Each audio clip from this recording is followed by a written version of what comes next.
Share market के लिए साल 2025 ऐसा साबित हुआ जिसने निवेशकों की नींद उड़ा दी। 2024 के लीडर्स इस साल फिसल गए और पिछले सेक्टर्स के लूजर्स ने बाजी मार ली। अब बड़ा सवाल ये कि क्या ये रोटेशन 2026 में भी जारी रहेगा या 2026 में निकल कर आएंगे कुछ नए विनर्स। हेलो एंड वेलकम, आप देख रहे हैं गुड रिटर्न्स। मैं हूं आपके साथ अर्णिमा द्विवेदी। बाजार में साल 2025 तक एक तेज सेक्टोरल रोटेशन देखने को मिला जिसने भारतीय इक्विटी मार्केट के नक्शे को पूरी तरह बदल दिया। 2024 में पिछड़े हुए कई इंडेक्स 2025 में सबसे आगे निकल कर आए और वहीं पिछले साल के लीडर्स इस साल रैंकिंग में नीचे आ गए। एक्सपर्ट्स का कहना है कि ये रोटेशन नेचुरल है और अक्सर पिछड़े हुए सेक्टर्स अगले साल मजबूत प्रदर्शन कर सकते हैं, जबकि पिछली बार आउट परफॉर्म करने वाले इस बार धीमे भी पड़ सकते हैं। हिस्टोरिकली अगर देखा जाए तो ऐसे रिवर्सल नेचुरल रहे हैं, लेकिन कोविड के बाद का दौर थोड़ा अलग रहा जब कंबाइंड रैली ने कई सेक्टर्स को साथ में ऊपर उठाया। साल 2025 में ब्लू चिप स्टॉक्स में Maruti Suzuki India, Hindalco industries और एसबीआई लाइफ इंश्योरेंस सबसे बड़े गेनर रहे। इनकी कीमतें पिछले साल की तुलना में 50% से ज्यादा बढ़ी। मारुति ने 2024 में केवल 5% की बढ़त दर्ज की थी, जबकि हिंडेल्को और एसबीआई लाइफ इंश्योरेंस 2% से ज्यादा गिर चुके थे। ये ट्रेंड बजाज ग्रुप तक भी फैला। बजाज फाइनेंस और बजाज फिनसर्व ने 2024 में लगभग 7% की गिरावट के बाद 2025 में पहले बजाज फाइनेंस ने 44% और फिर बजाज फिनसर्व ने 30% की छलांग लगाई। टाटा ग्रुप में भी टाटा कंज्यूमर, टाटा स्टील और टाइटन, जो पिछले साल कमजोर प्रदर्शन कर रहे थे, इस साल बढ़त बनाने में सफल हुए।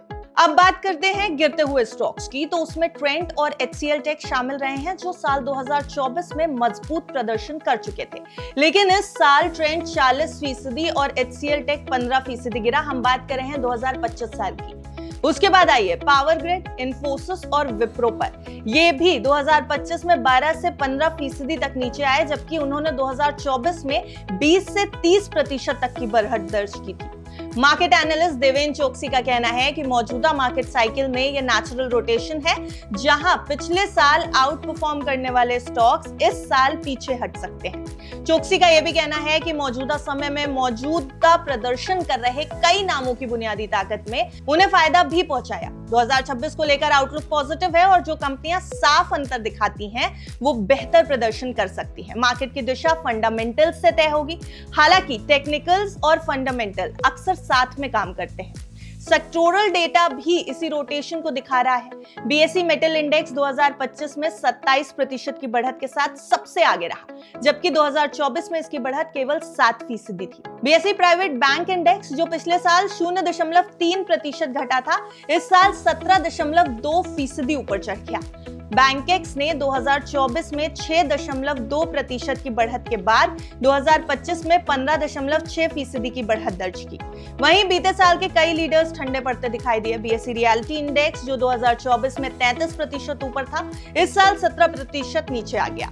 बीएसई एसएमई आईपीओ इंडेक्स 2024 का सबसे मजबूत प्रदर्शन करने वाला 147.2% बढ़ा था, साल 2025 में 16.5% नीचे आ गया। जबकि बीएसई आईटी इंडेक्स 20% की बढ़त के बाद 15% नीचे आ गया। कंज्यूमर ड्यूरेबल्स, जो 2025 में 7% गिर चुका है, 2024 में 29% की बढ़त के साथ निकल कर आया था। ब्रॉडर मार्केट सेगमेंट में भी मंदी आई। बीएसई मिड कैप इंडेक्स 2024 में 26.1% बढ़ने के बाद 2025 में केवल 1.1% बढ़ा, जबकि बीएसई स्मॉल कैप इंडेक्स 29.3% की रैली के बाद 6.6% गिर गया। Power utilities, tech infrastructure, IPO और हेल्थ केयर जैसे मजबूत गेनर्स 2024 के बाद 2025 में ठंडे पड़ते नजर आए। फिलहाल मार्केट में कुछ सेक्टर्स में अर्निंग विजिबिलिटी बेहतर हुई है, जबकि स्ट्रक्चरल शिफ्ट्स लिमिटेड हैं और अप साइकिल का ड्यूरेशन इंडस्ट्री के हिसाब से अलग है। एसएमई और स्मॉल कैप इंडेक्स 2025 में ओवर वैल्यूएशन की वजह से अफेक्टेड थे और स्टेबलाइजेशन में अभी समय लग सकता है। सेक्टर रिवर्सल को एनालाइज करते हुए एक्सपर्ट वैल्यूएशन, सेंटिमेंट, फ्लोज और फंडामेंटल ट्रिगर्स को जरूरी बता रहे हैं और हो सकता है कि साल 2025 की स्थिति 2026 की शुरुआत तक बनी रहे।